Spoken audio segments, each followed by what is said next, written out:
साथियों नमस्कार, आपका स्वागत है हमारे YouTube चैनल ग्रीन ऑर्गो फार्म में।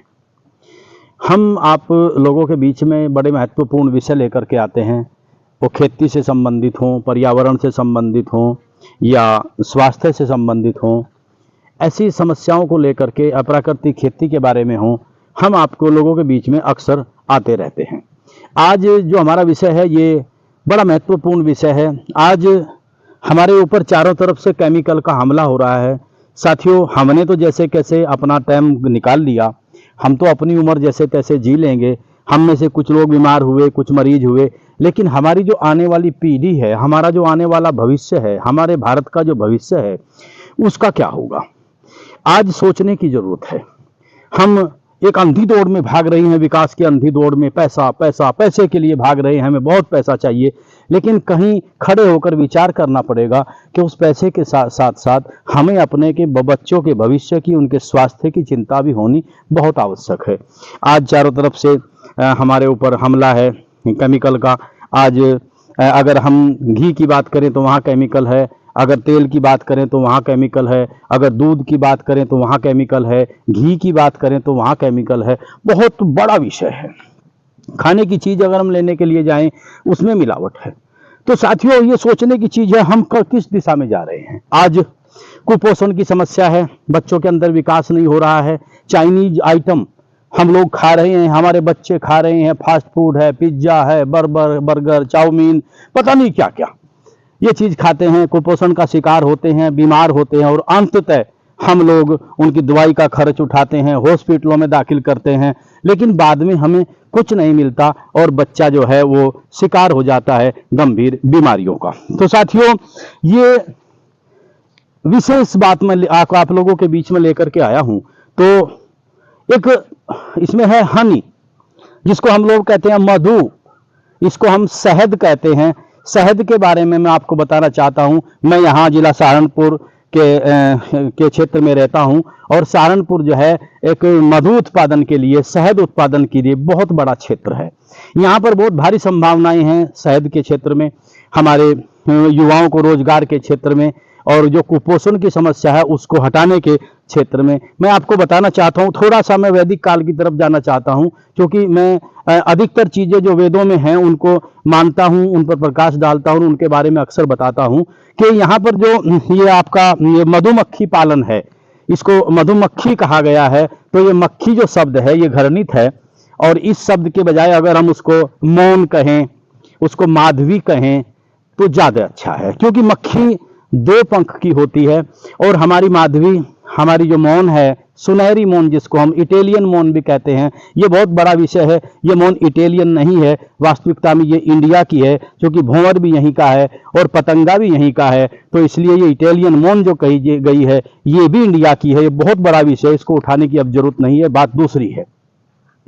साथियों, वैदिक काल में इसका जिक्र हुआ है, वेदों में इसका जिक्र हुआ है मधु का, और ये बताया गया है कि ये जो जैसे ध्वनि है ओम,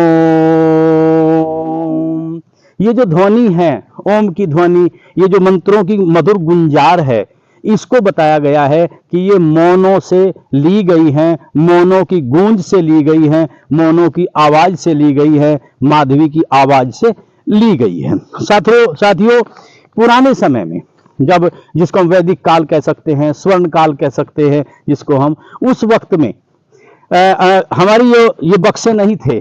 आज हम बक्से मधुमक्खी के लिए, हमारे मौन के लिए, माधवी के लिए बक्से तैयार कर लिए, वैज्ञानिक युग है। उस वक्त नहीं था।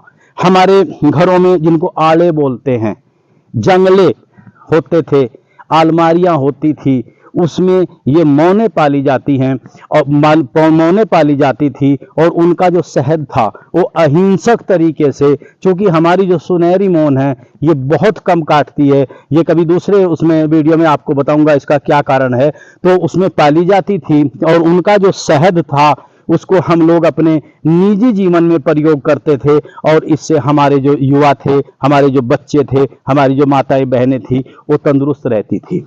साथियों, कभी आपने सोमरस की चर्चा सुनी होगी, फिर ये पान सोमरस देवताओं का रहा था, वो भी मधु से बनता था, शहद से बनता था, हनी इसको नाम दिया गया है, हनी से बनता था। तो ये प्रजाति हमारी कई प्रजाति हैं। जैसे हमारे इस क्षेत्र में एक लडवा होता था जो केमिकल की वजह से आज चारों तरफ बागों पर स्प्रे होता है, उसको खत्म कर दिया गया। एक दौड़ होती है।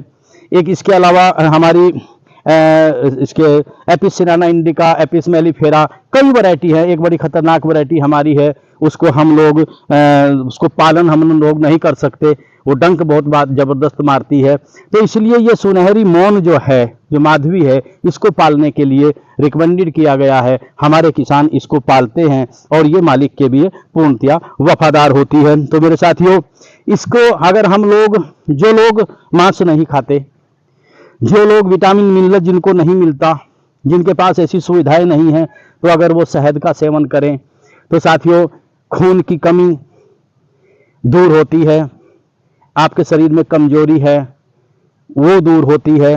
विटामिन मिनरल्स का खजाना है मधु, शहद। हमारी माताएं बहनें वो गर्भवती हैं, उनको कई प्रकार की दिक्कतें होती हैं, कमजोरी आती है, आयरन की कमी है, कैल्शियम की कमी है और कई तत्वों की कमी होती है। तो अगर वो कुछ भी नहीं खा पाती और ओनली मधु का सेवन करती हैं तो मेरे साथियों उनके विटामिन मिनरल्स की पूर्ति करता है, आंखों की रोशनी को बढ़ाता है, आपके खून को बढ़ाता है, आपके स्वास्थ्य को बढ़ाता है, आपके सौंदर्य को बढ़ाता है।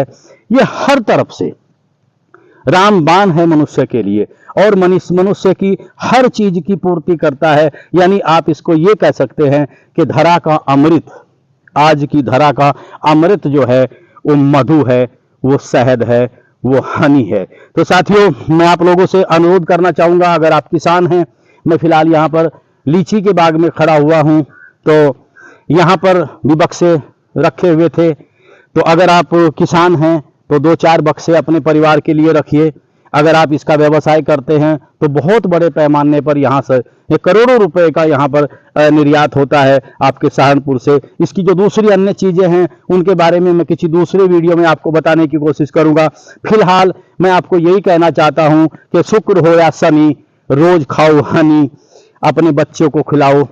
आप फास्ट फूड की बजाय अपने बच्चों को हनी की तरफ ले जाओ, शहद की तरफ ले जाओ, मधु की तरफ ले जाओ। पहले जमाने में जब बच्चा पैदा होता था तो मधु से उसकी जीभ पर ओम लिखते थे और वो कहते थे कि इसकी बच्चे की वाणी जो है बड़ी मधुर होगी और इसका दिमाग स्वस्थ होता है तो होगा। तो अगर आपको अपना बच्चा स्वस्थ चाहिए, अपने माताएं बहनें स्वस्थ चाहिए, अगर आपको अपना स्वास्थ्य सही चाहिए, तो मेरे साथियों मैं आपको कहना चाहूंगा कि मधु का प्रयोग कीजिए, हनी का प्रयोग कीजिए। और फिर वही कहता हूं कि शुक्र हो या शनि, रोज खाओ हनी।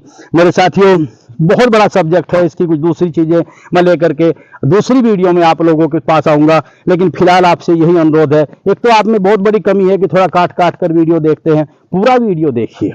और एक बात आपको और बताता हूं कि पैसा तभी आपके लिए उचित है अगर आपका स्वास्थ्य सही होगा। और एक बात और बताऊंगा कि स्वस्थ शरीर के अंदर स्वस्थ दिमाग रहता है और हम चाहते हैं कि आप स्वस्थ हो, आपके बच्चे स्वस्थ हो, आपका परिवार स्वस्थ हो। जब आप स्वस्थ होंगे तो ये देश स्वस्थ होगा, ये देश स्वस्थ होगा, पूरा समाज स्वस्थ होगा। और एक किस्म से आप ये लगाइए कि रामराज की स्थापना यहाँ पर होगी। तो मैं ज्यादा कुछ नहीं कहूंगा। आप लोगों का बहुत बहुत धन्यवाद। जय हिंद, जय किसान, जय गौ माता, जय जमुना मैया, जय जमुना मैया। बहुत बहुत आभार, बहुत बहुत धन्यवाद। जय हिंद।